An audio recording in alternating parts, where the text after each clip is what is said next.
Welcome to Sandwiches of History. Today, from Winning Sandwiches for Menu Makers of 1976, we're going to be making the round dog. First thing we have to do is cut slits in a hot dog, but not all the way through, so I put some chopsticks down to kind of help me with that, hopefully.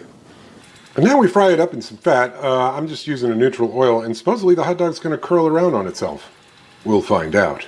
Meanwhile, we're to butter the inside of a hamburger bun. Both sides, thank you. Now we toast our buns. All right, on the bottom bun, we place our curled hot dog. I did have to help it a little, full disclosure. Then we put a number 30 scoop, or about 2 tablespoons of sauerkraut in the middle. A dab of salad dressing, which I'm taking to mean is Miracle Whip because it's 1976. And prepared mustard. Okay, let's give this round dog a go.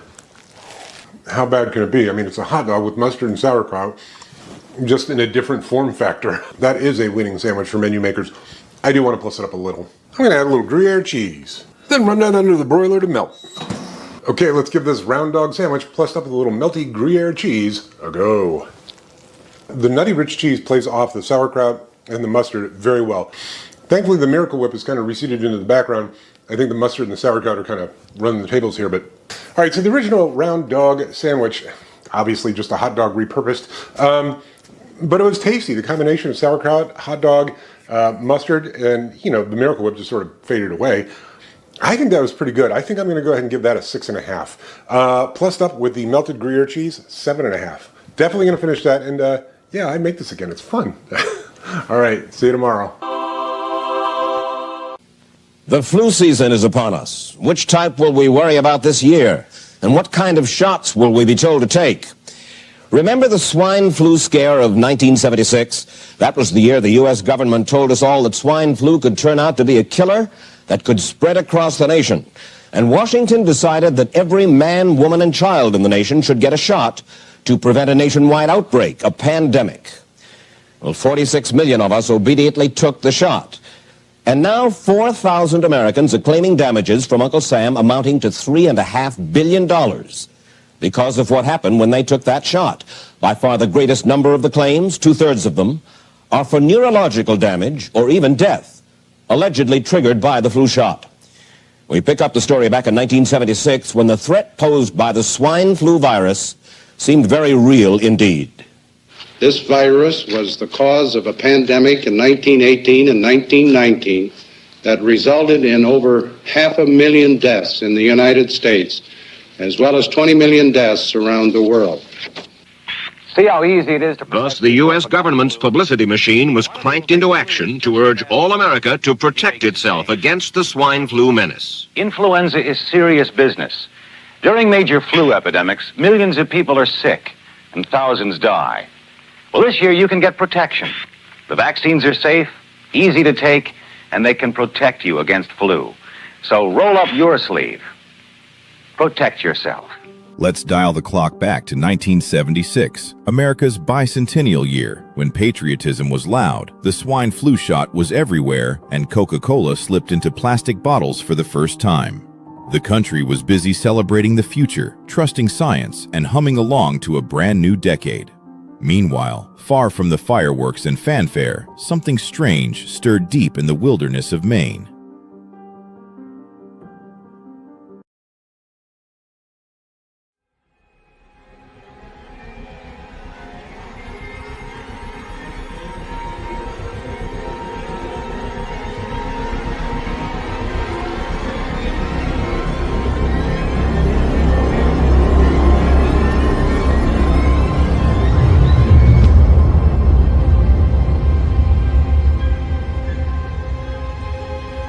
The truth is out there, and it begins with you. Welcome to the Cosmic Fold, where we talk high strangeness. Call us at 928-288-2942. That's 928-288-2942. Or join us by video. If you're at a computer, just look for the link in the chat. Buckle up, sit around our virtual campfire, and let's get started.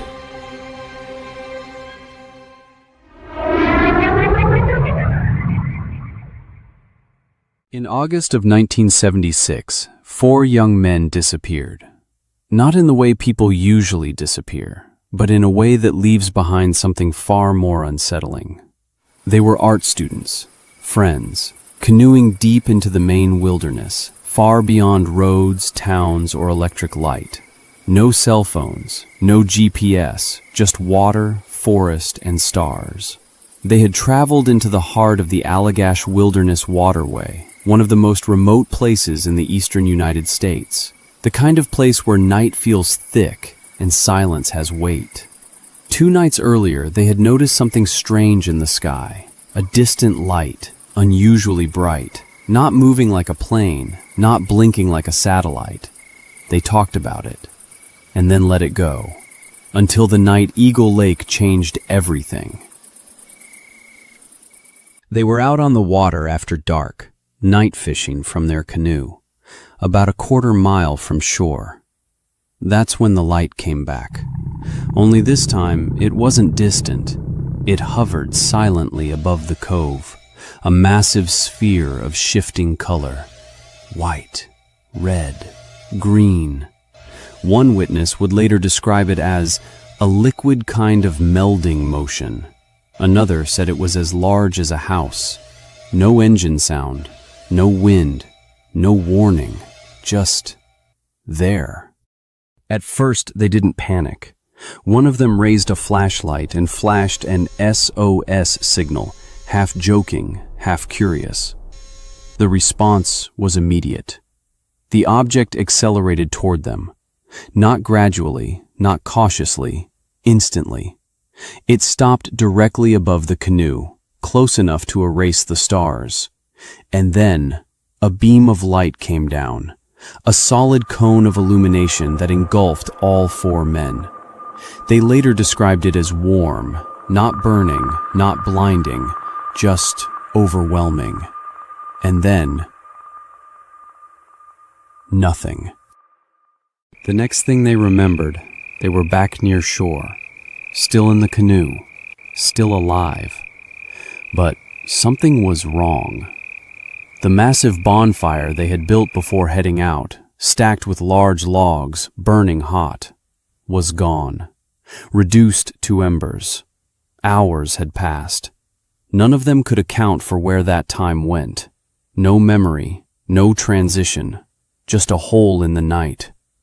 What investigators later called missing time. Years later, one of the most experienced UFO investigators in the country, Raymond Fowler, began working with the men. Under separate hypnotic regression sessions, without hearing each other's accounts, something disturbing emerged. They each described being taken, not carried, not dragged, but drawn upward through what they called a dark, swirling tunnel filled with sparkling particles, a passageway, a conduit, something that behaved less like a door and more like a portal.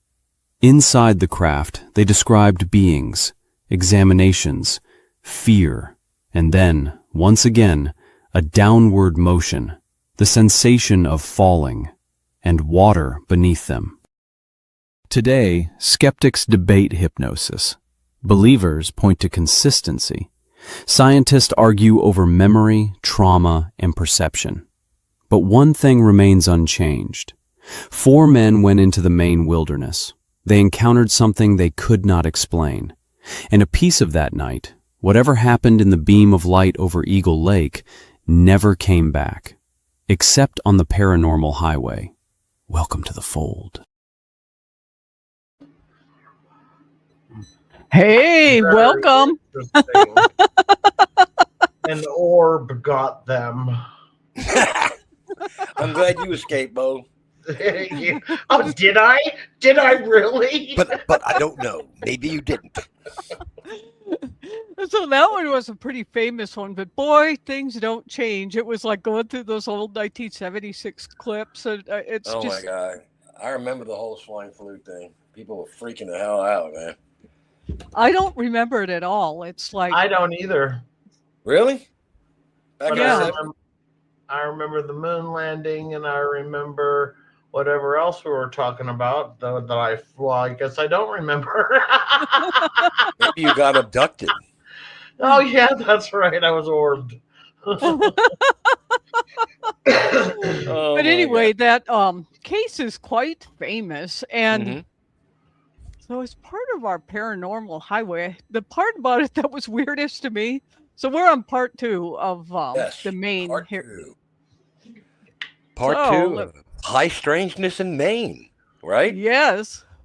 Because So this picture that was at the end of, okay, so I pulled this from, I don't know how to say, Wiscasset newspaper. And this is a picture of the guys that, were abducted, but there's this 5th guy there.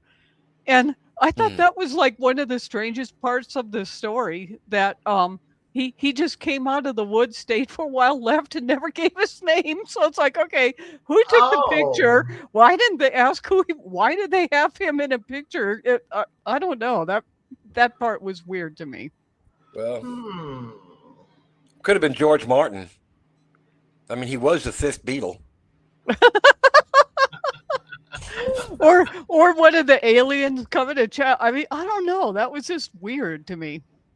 Yeah. So it's very cool. The Allagash abductions. Yep. Wow. Yeah, that's pretty cool. But let's go back to 1975 to Loring Air Force Base. Part 1. On the night of October 27, 1975, something unusual decided to take a very confident tour of Loring Air Force Base in northern Maine, specifically the nuclear weapons storage area. You'd think they'd have that locked up. Just saying. Yeah. Staff Sergeant Danny K. Lewis watched as a reddish-orange excuse me, as a reddish-orange object, Trump, slipped inside the base perimeter, circled the weapon stump within about 300 yards, and just calmly hovered just about 150 feet above the ground. Radar tracked it for more than 40 minutes as the base went to major alert. Yeah, pink. Security personnel described the object as a stretched-out football. So, Trump, okay. Roughly 4 car lengths long, silent, solid, and very much unconcerned with being seen. Yes, life is weird, Keith. Inside the control tower, radar operators tried unsuccessfully to raise the intruder on every civilian and military frequency available. The object ignored them all, continued its slow circles, then dipped to within a few feet of the ground before abruptly killing its life and racing away towards Canada. Requests for air support from U.S. and Canadian bases were declined. Ground searchers turned up nothing, and the object vanished near Grand Falls, New Brunswick. The Strategic Air Command headquarters was notified, and the base stayed on edge well into the next morning. Yeah, that's creepy, isn't it? It does look like a football. In that AI picture, yeah, that's pretty cool stuff. Pretty kind of scary, that there's a nuclear base there, and these things are coming, and then headquarters doesn't even respond.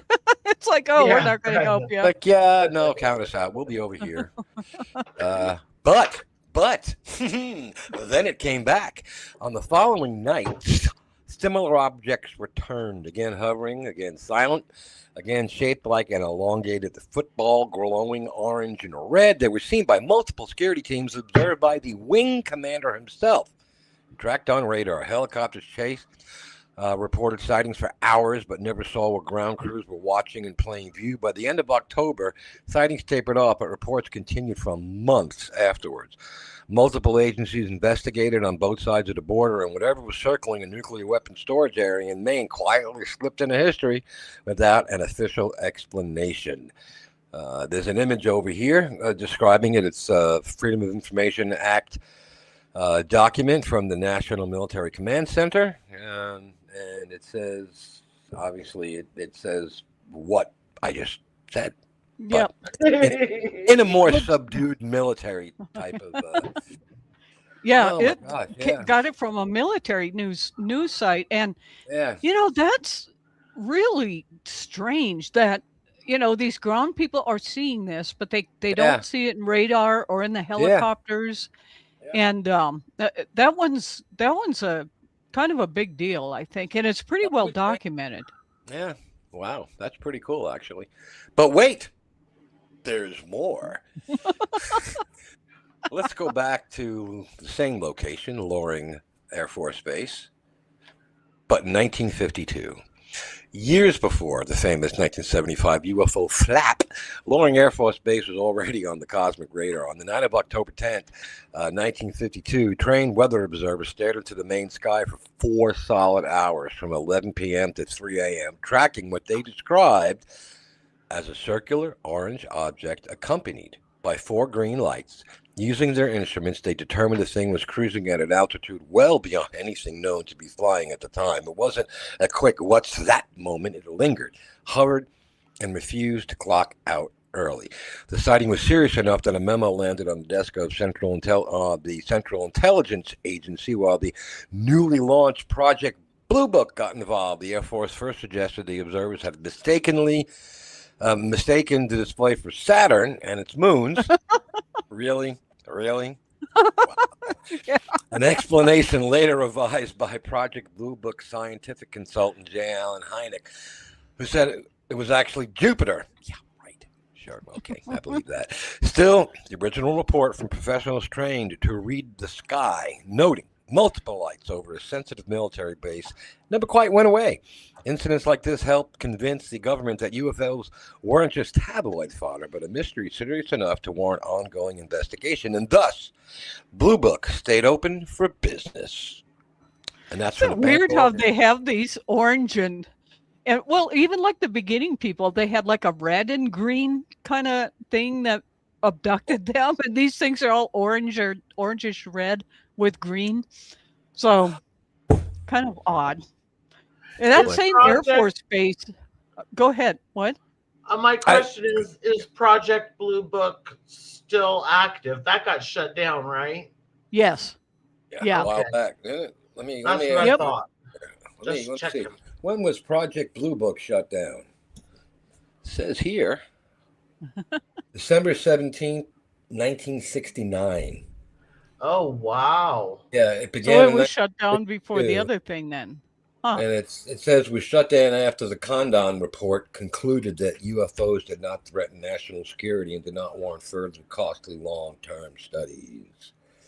So then 3 years later, they're hovering around the nuclear sites. Yeah, it says that although terminated in 69, operations ended in January 1970. The project investigated 12,618 sightings.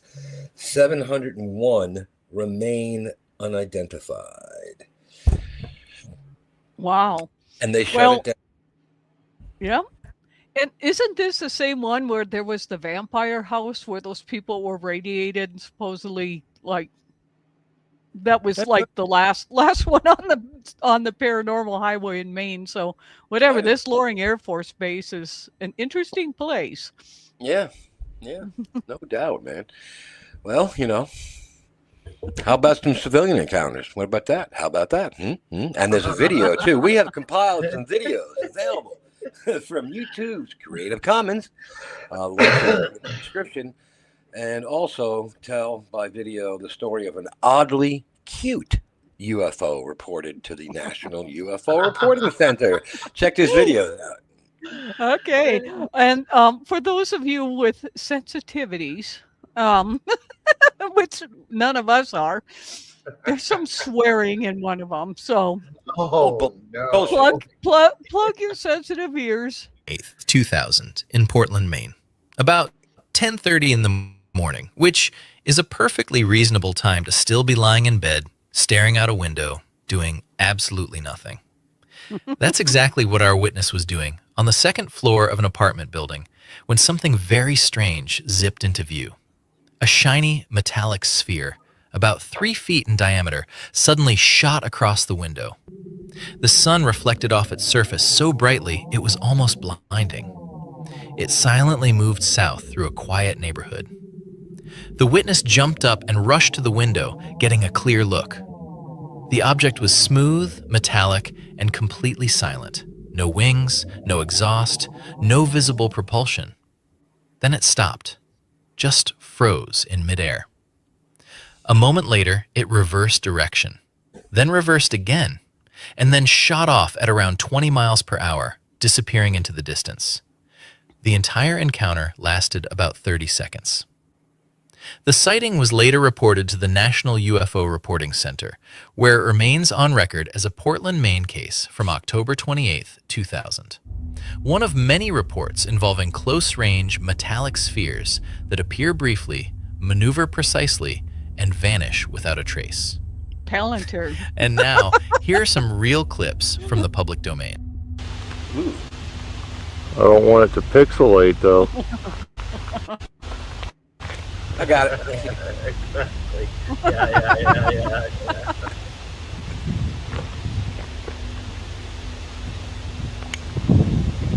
Anybody got a call on what it is?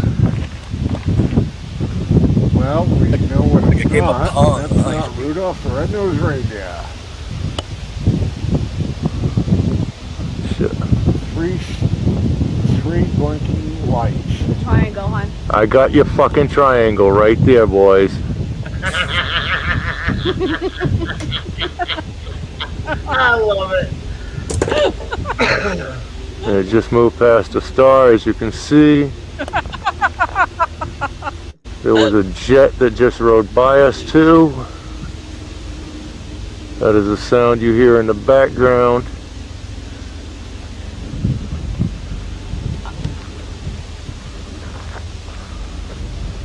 There's a jet right there.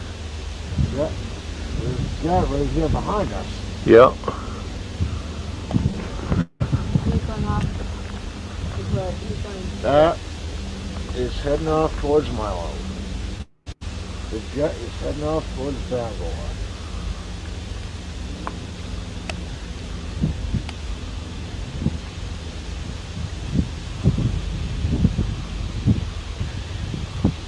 If they want a location, I'll tell them where we're not, and that's not up your mama's ass.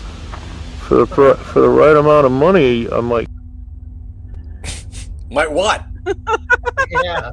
That's where it Might cut what? off. Wait.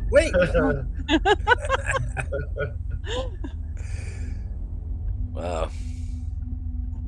And this one, it's like kind of, I don't know, sort of like the stuff we see out here, which a part of me thinks are just like stars.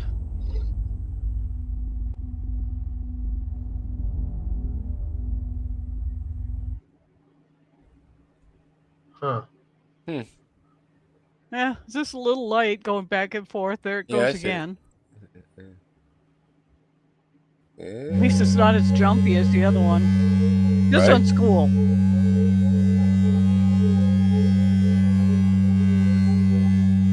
Fuzz nuts.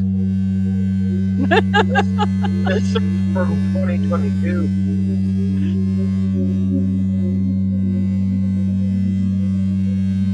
Oh. There's one down there too, to the right, lower right, like 5 o'clock.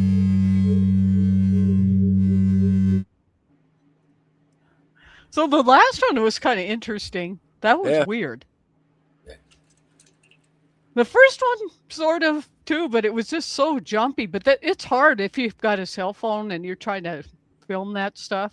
Yeah. You know, if you got a cell phone or a low-end DSLR, worst thing you can do is zoom in. Better off taking it regular and then using some sort of a photo editing software to increase the size of it. Because you're not increasing a pixelated image. You know what I'm saying? So you definitely get a better quality picture if you don't put your digital zoom on like 10, because the shaking you're not going to be able to control, and you're just going to get a pixelated orb. Yep. So so I'm not sure about the first two, but the second one was kind of interesting too. Yeah, that was pretty cool. Yeah. Nice. Beams in the Sky from 1961 from the Bangor Daily News. On a cold February night, and is there really any other type of a February night that's not cold? On a cold February night in 1961, a group of sportsmen near Chamberlain Lake, Maine, found themselves staring at something that definitely was not on the fishing itinerary. Around 9:30 p.m., an object with two powerful beams, one red, one white. Red and white. That's, yeah, starboard port. Okay. Hovered at treetop level like it had missed a turn somewhere in the sky. It hung there for nearly 5 minutes, long enough for everyone to agree it's not a trick of the eye, before suddenly dropping toward the ground and vanishing as if it simply run out of ideas. Naturally, the next step was aviation reconnaissance. 2 pilots took to the air following day to see if anything had crash landed or at least left a dent in the woods, but they found absolutely nothing. Adding to the weirdness, a Bangor woman reported seeing a fast-moving softball-sized glowing object that same evening, and it said it gave her an eerie feeling, which is rarely a phrase used for weather balloons. By nightfall, the mystery, I know, right? By nightfall, the mystery remained completely unsolved, leaving behind only confused pilots, puzzled outdoorsmen, and one glowing reminder that Maine skies have always had a flair for the dramatic. Yeah. And so the full picture of this newspaper article isn't there, but yeah, the headline, they had all these articles going out at that time, like the government is hiding UFOs. We need an investigation. So it's like, man, some things just never change. Everything is like still the same. It seems like, except for worse. Yeah, right. Well, there's your site, Al. This is such a really cool site. And yeah, there's that jump again that seems to show up. Yeah, consistently. What's weird is that at the end of January it spiked again. So I don't know what's going on in Maine right now. I don't know. But it says Enigma. Enigma is the app, by the way. It's available on Android and Apple. Enigma users have submitted 215 sightings in Maine, combined with publicly available sources. They have 2,046 or 8 total sightings in Maine. Cities with the most sightings in the region are Bangor, Portland, Auburn, Ellsworth, Bath. You can search by city, county on this. This is a really cool little app. You should download it. It's a free app. It doesn't cost anything. So it's got good info. And it's got some really cool videos too. It does. But I did find that interesting because they're different from the other states we've looked at in that it jumped up at the end of January. So, well, it's Maine. This is true. And a lot less people, so they're ranked not that high, but there's a lot less people that would be using it. But I think some of their stories are way more compelling and better, like all this stuff on it, Loring Air Force Base is crazy. I thought I was looking in the mirror. Ooh, That's why I'm wearing a hat. My hair looks like that today. This looks very surprised.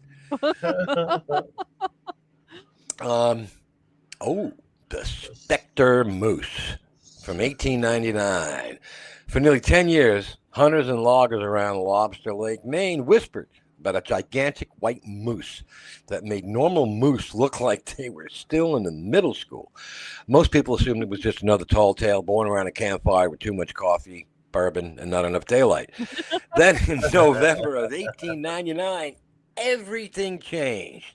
4 hunters claimed they finally ran into the beast and even fired at it, prompting the New York Times, the Boston Globe, and other major papers to announce that the monster whose existence was doubted had officially trotted out of folklore and into the national news cycle.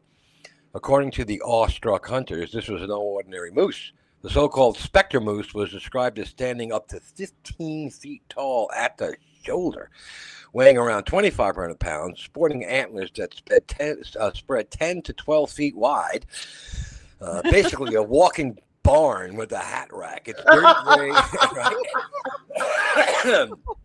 Its dirty gray white coat made it glow eerily in the woods, as if Maine had accidentally invented a ghost long before Halloween was a thing. Overnight, the Specter moose went from campfire legend to elusive celebrity, earning the enduring title of the king of all Maine moose, and leaving generations to wonder whether it vanished or decided it's not enough press. Thank you.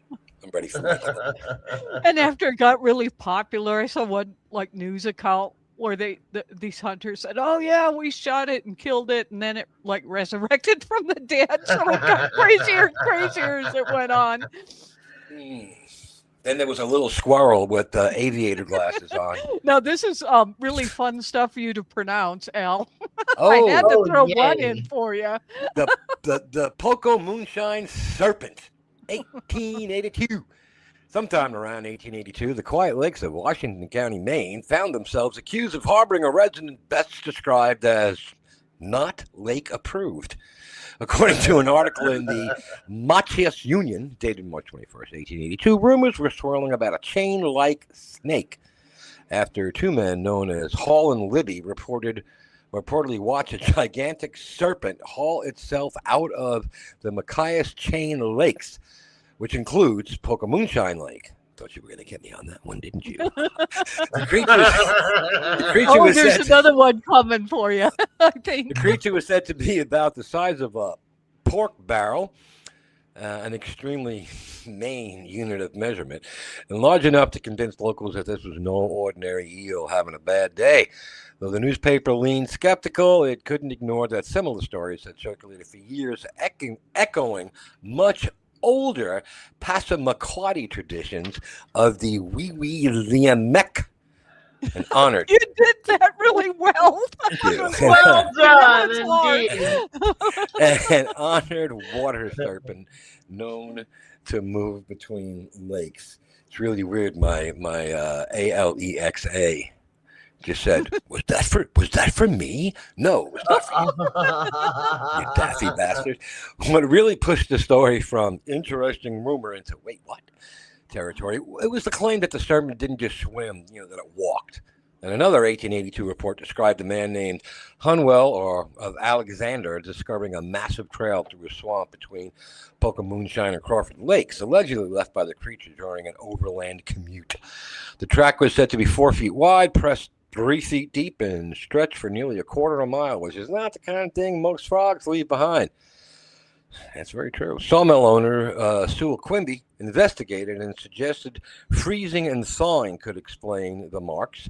But that idea of a pork barrel-sized serpent bulldozing its way through the marsh had already taken hold. Skeptics tried to calm things down, but the legend endured because once a lake monster starts hiking between watersheds, well, people tend to remember. I mean, I could see a big one, but walking is kind of interesting. That is very interesting. Ooh, the Durham this gorilla is a good site one. From 1973, July the 25th. On a sunny July afternoon in 1973, 4 kids on bicycles in Durham, Maine, accidentally turned a casual ride down Shiloh Road into a cryptid origin story. 13-year-old Lois Huntington, her brothers George Jr. and Scott, and their friend Tammy Sarah were pedaling past Jones Cemetery when they spotted something sprinting through the gravestones that absolutely did not belong there. Anything sprinting through never mind. They described it as having a monkey face or looking like a chimp, which is already unsettling, but things escalated when Lois fell off her bike right near the creature. And according to her, it paused, looked at her politely, ominously, who knows, and then ran off, leaving behind 4 kids who would never again think of cemeteries as a relaxing shortcut. Okay. When the children told their parents... Right. When the children told their parents, the story didn't get laughed off and forgotten. Instead, it kicked off a week-long chain reaction of sightings that pulled adults, neighbors, and eventually law enforcement into the woods around Jones Cemetery. The kids' accounts were consistent and specific, and once multiple witnesses start describing the same 8-faced mystery animal in the same patch of rural Maine, people tend to stop saying it's just kids' imagination and start saying, well, maybe don't go outside alone out tonight. Probably a good idea not to cut through cemeteries either. Exactly. But there is more to the story. The next day, the mystery leveled up when Lois's mother, Miota Huntington, had her own encounter. Driving home from a basketball game, she spotted what she flat out called an ape peeking from the bushes along Durham Road about 20 feet from the car, and it made a full bipedal sprint across the road and vanished into the woods as if late for an appointment. Miota described it as just over 5 feet tall, shaggy black, and weighing around 350 pounds, very much in line with what the kids have seen. She even returned later with neighbors and claimed it stared at her from a tree because apparently the sting enjoyed dramatic eye contact. For about a week, the Durham gorilla became a full-blown local emergency. Dozens of officers, a helicopter, and multiple search teams scoured the area. Children, adults, and even a deputy sheriff reported sightings or strange ape-like tracks, some of which were cast in plaster. And then, nothing. The creature vanished without a trace. No capture, no explanation, no farewell tour. Cryptozoologist Lauren Coleman later summed it up perfectly. The Durham gorilla vanished as mysteriously as it appeared. One week it was running through cemeteries and staring at people from trees. The next week it was gone, as if someone quietly removed it from reality's guest list, leaving behind only footprints, headlines, and one very confused town. You know, that probably beamed up by that orange and green thing. Being 5 feet tall, 350 pounds, that's about the size of an ape. That's Small like, ape. Yeah. well, yeah. That's what I think. It could have been something that escaped and was running around. But yeah, but they do have Bigfoot there. They do, of course, yeah. Maine is obviously no stranger to Bigfoot. Here's a story straight from the Bigfoot Field Researchers Association, the BFRA. And it's about as textbook as Sasquatch sightings get, right down to the daylight timing and the did this really happen moment. On a clear summer afternoon, July 3rd, 1998, two adults were driving a gated forest road off of Route 16 near Wilson's Mills, heading back from Parmac. You got me, goddamn. Finally, I live for these moments. I waiting for live that for word, them. man. Yeah. Okay. Parmacini Lake. Parmacini. Oh Yeah, my gosh, that Parmacini was Lake. good, Wolf. That was okay. Good. All right, you got me. Okay. As they crested a small hill near Bove's Buck Mountain, they saw the exact same time. They both saw it at the exact same time. A very tall, very hairy figure, about 7 feet tall, casually walking across the dirt road, as one does. The boyfriend immediately asked, "What did you just see?" And the witness, without pausing to proofread her brain, replied, "Saskatchewan." That sounds like something I would do. She meant Sasquatch. Close enough on the pressure, right? What made the sighting especially memorable wasn't drama. It was a lack of it. The creature didn't look at the truck, didn't speed up, didn't panic. It just took three enormous, calm strides across a wide forest road and vanished into the woods towards Azikohos Lake. God, you didn't get me on that one. Azikohos Lake, like it had a schedule to keep. The witnesses slowly neared to a stop, scanned the trees, and saw nothing. No movement, no sound, no tracks. They didn't stop the truck because of the kids. Didn't talk about it out loud for the same reason, and planned to check the area the next day until heavy rain wiped out any chance of footprints. A BFRO investigator later noted this behavior, no eye contact, steady gait, quick disappearance, is considered classic non-confrontational Sasquatch conduct. In other words, Maine Bigfoot didn't roar, charge, or pose for photos. It simply crossed the road, ignored everyone, and went about its mysterious business. Yeah, that other thing liked to look at people. So Parmacini Lake. Very, very impressive, you guys. You earning your keep here. Right. Maine tree. Ooh, the Maine tree creature Bigfoot. And we have a video from January 2010 for this one. The YouTube creator, Mr. Jiggles, described his video as follows. We have no idea what it is, but it's not a freaking porcupine. It is also not a monkey. Maine doesn't have any monkeys running around. The closer I look at it, strongly resembles my brother's wife.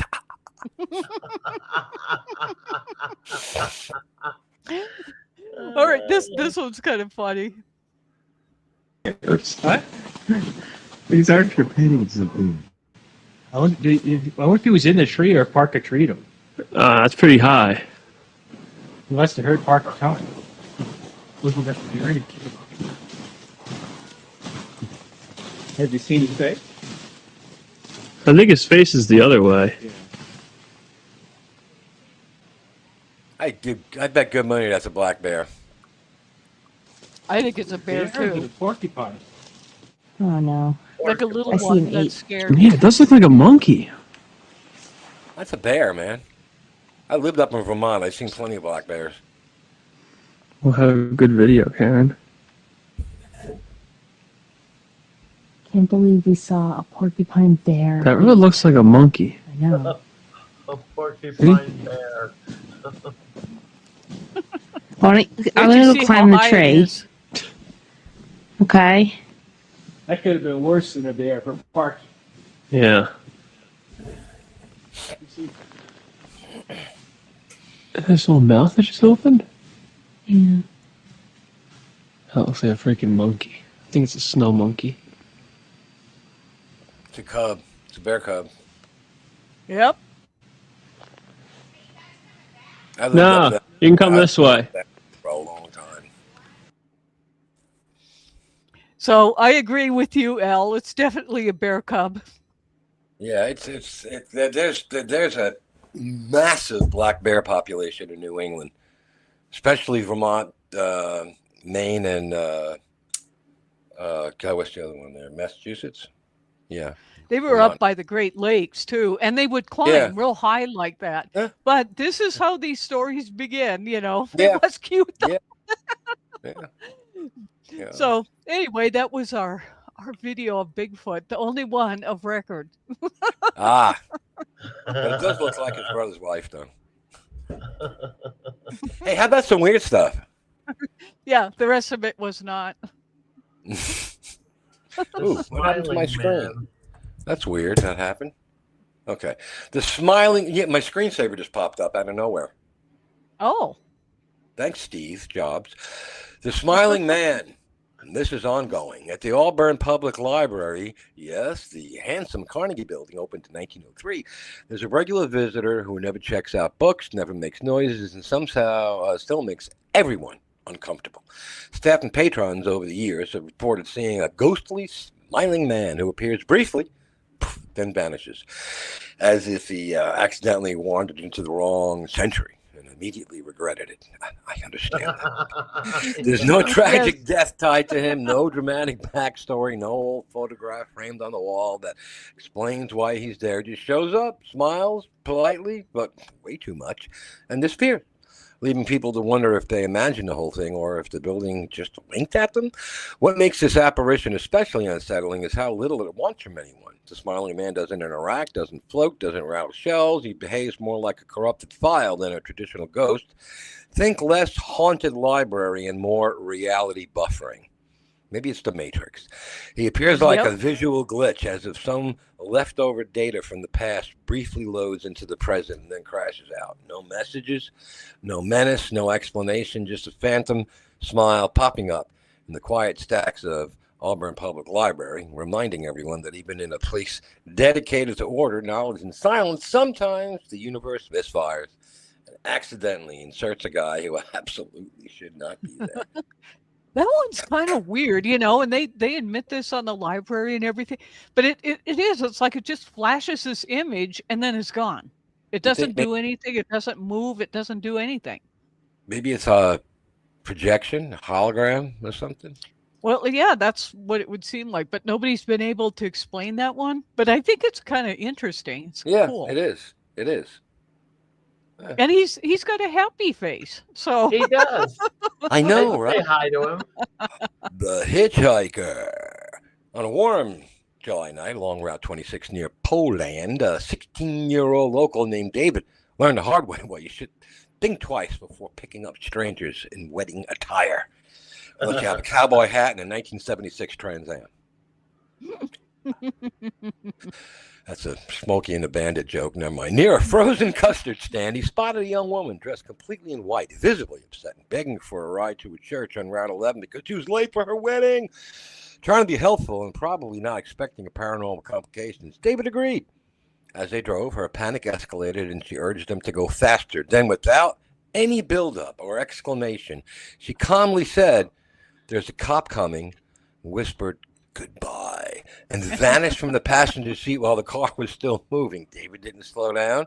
He went straight to the police station, arriving pale, shaking, and very sure that something impossible had just happened. The encounter, documented years later in a 2009 article by the Sun Journal, fits neatly into one of Maine's most stubborn ghost traditions, the phantom hitchhiker of Route 26. Over the decades, locals have offered multiple origin stories to explain the disappearing bride. Some trace her back to 1856 and a murder near Poland Spring Inn. Others to a prom night killing, but the most widely accepted version involves a bride from the 1930s who was struck by a car while rushing to her wedding. Route 26 itself, established in 1922 and stretching 95 miles from Portland to New Hampshire. It was New Hampshire, Vermont, New Hampshire, and Maine. Okay, I'm sorry. Has become her eternal route, a place where drivers occasionally report a woman in white who never died, insists you hurry, and never makes it to her destination. There's so many of these hitchhiker stories know, where it's always a woman in white and she disappears, or she goes to. That's a pretty common legend. Ooh, next stop, Maryland. From glowing UFOs to polite Bigfoot, more phantom hitchhikers. Maine has proven its woods and back roads refuse to bathe. Now the paranormal highway rolls into Maryland, where the weird is just getting started. As my So camera- Maine, yeah. Is it still real cold out your way, or is it warming up now? Let's see. It is 45 degrees. It was 28 this morning. And tomorrow there's going to be... it's warming up. It's probably going to be another cold snap. The last couple of weeks, it's just been brutal. We had one decent day a couple of days ago where it was like 60. Then it went down in the 20s again, in the teens. But it's going to be 58 tomorrow, and only going to go up to the mid 60s and low 70s. But that's not really that unusual. Well, winter fizzles out around here, right? It starts fizzling out in the beginning of February.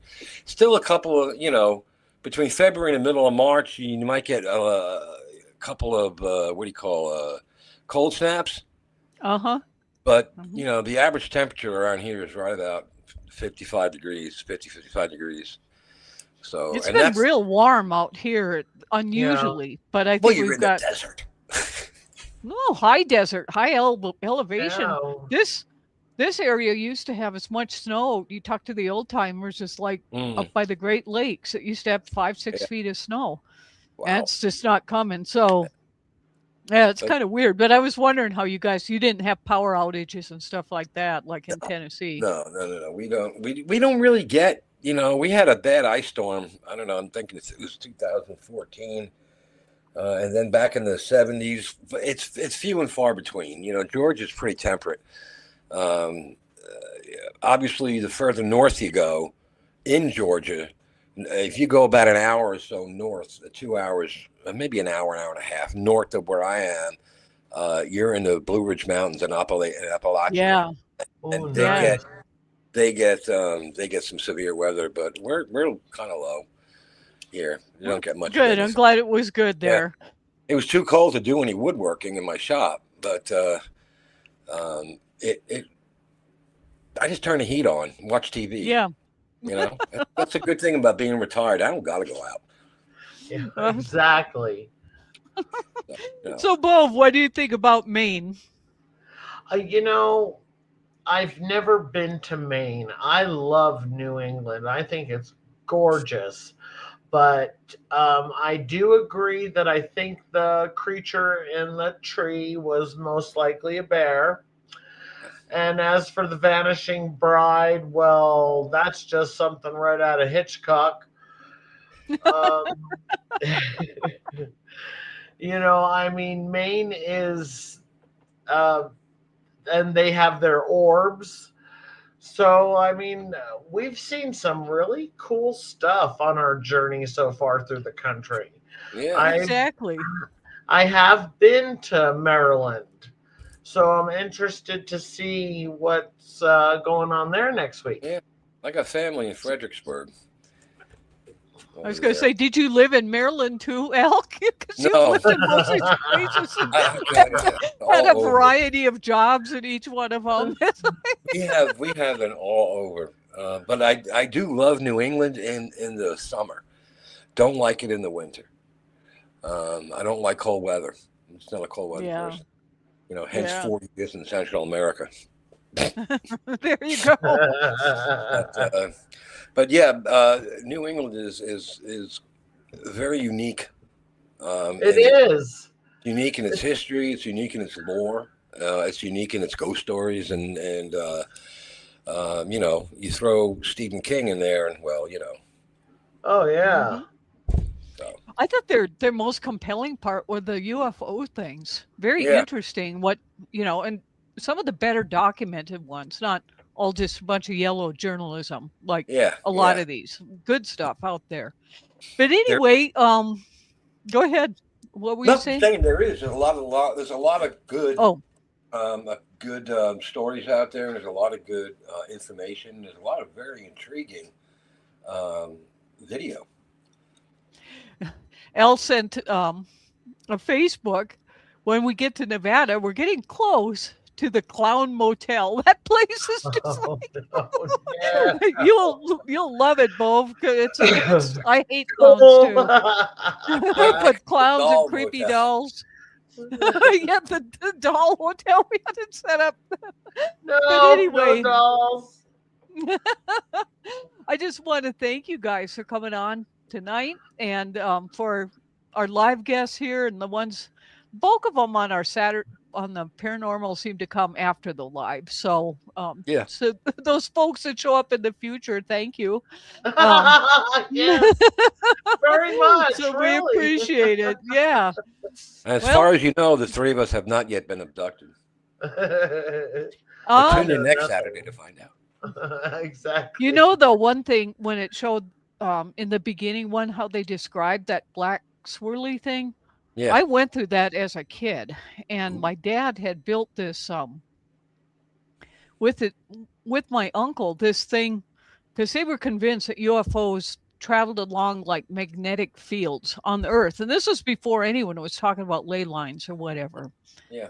And I was a little kid, and that machine was like going off, and I had the top bunk, and I looked outside, and there was a ship right over this house where my brother lives now. And this is out rural. There was a creek, you know, and then that house back there. And the next thing I knew, I was like in that same like swirly black tunnel thing, just like what they described. And so I drew some images about it later. And well, first of all, I've got a weird thing in my ankle after that. And it's a chip. I drew it as a for some reason, I drew it like the typical dome ships, and I was so young that I never heard of these kinds of things before. So how I would even know what it was, and I drew like this cartoonish lady inside this ship. Well, Whitley Strieber, the same thing. He described the same thing with this cartoon lady in there. So something happened that night. And so I didn't tell my folks about this until I was like in my 40s, because I didn't think anyone would believe me. Mm-hmm. And they were just like, why didn't you say something? You know, because this machine had gone off. And you know, and it turns out that they had all been experiencing weird stuff too. But that area, just like in Maine, you know, very remote, a lot of water around, things like that. Hey, here's Teresa. We're just about to wrap it up, but thank you. We're glad to see you. But when I read that, you know, story about them, I thought, you know, that kind of resonates with me. It was very similar kind of stuff. So cool. But who knows? So I think I don't know if I was abducted, but I definitely had an experience a long time ago. Very cool. So very cool. Yep. Jennifer, So let me ask you. Oh, go ahead. I'm sorry, honey. I didn't No, mean go to ahead. interrupt you. When you were compiling these, have you done all 50 states? Are all 50 states like ready to air? Oh no! Each one of these episodes so is at one. Yeah, it's like 30 to 40 hours of work on my end. I per did state. know that. Yeah. Yeah, and I have to work and eat and stuff. So no way. I don't have these already. Sleeping there. Well, I was wondering if you had come across, like, which state really knocked your socks off for as far as phenomenon. So I guess when we're done with all 50 of them, we can review. We can rate it. I suspect it's going to be like what Al has talked about. I suspect it's going to be New York. That's just my guess. Okay. Yeah, because you've got. There's a lot of New York that's underground and not the subway. Yep. Yeah, I was just going to say all the underground people. Yeah. Well, and the age of it, the native populations that were there, I don't know, for some, it's just so diverse compared to some of these other states. And it's not, I just suspect New York City. You got a lot, there's stories from up Brewster and up Plattsburgh. There was supposed to be a haunted Holiday Inn up there on Plattsburgh-Canadian border, and there's a bunch of stuff. It's pretty interesting. Yeah. So that one's my guess that I think is going to have the most. Yeah. That'll be a two-part series, maybe even 3. Probably 3 or 4, because we got your stories too, Al, coming. So I got a bunch. But anyway, well, unless anyone has anything else, that wraps up the Maine Paranormal Highway. Yeah, I'm paranormal that one, Maine. Thanks for joining us. Yeah. It was good to see you, Keith and Teresa, and you guys, of course. So are we doing next Saturday, I guess? I'm on it. I'm here. You don't got to ask me. I will let you know if I can't be here. That's about all I can pretty much it. Yeah, if anything changes. But normally we're here. Doing it. Nice. All right, y'all. Well, have a wonderful weekend and week. You too. And see you next Saturday. Yeah, man. All right, kids. All right. Bye-bye. Bye. Bye-bye. Thanks so much for joining us. We love hearing your stories, so tell your friends so they can join the party.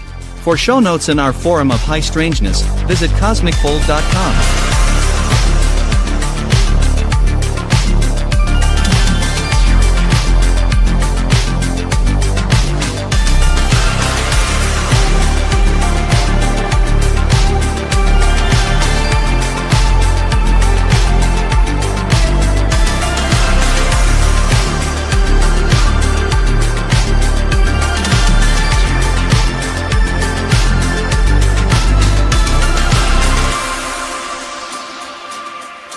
Remember, Cosmic Fold airs live on Wednesday and Saturday nights, so be sure to subscribe and click the notification bell to know when we're on air.